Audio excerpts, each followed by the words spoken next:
Jessie, nakita mo, di ba? Parang luminous, di ba? Luminous talaga. So, Yes. anong masasabi mo sa kanya? Ang ganda naman po talaga ni Madam Jessie. Kaso nga lang, syempre alam mo na kung saan ka lulugar. Leveling. Lulugar ka. Noted. Noted.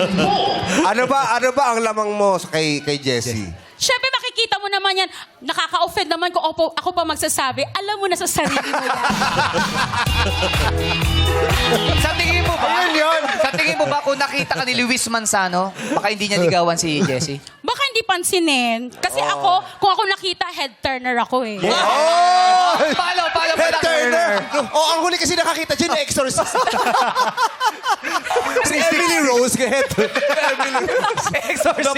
na-possess. Hindi naman 360. Paano ba? Paano ba? Ano ibig sabihin ng head turner? Paano ba? Pag nakita ka, ano ba?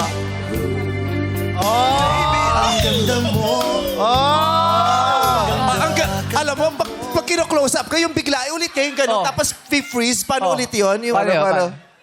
Baby, ang ganda mo. Freeze! Grabe.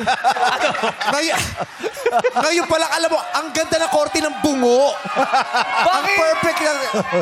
Oh, alis sa camera. One more time sa kabilang camera man. Sa kabilang camera. Oh, may tumingin. Freeze! Oh. Ang ganda! Di ba sabi sa inyo eh, may anak na babae si Kuhol. Si Bernard yan. Paano? Paano?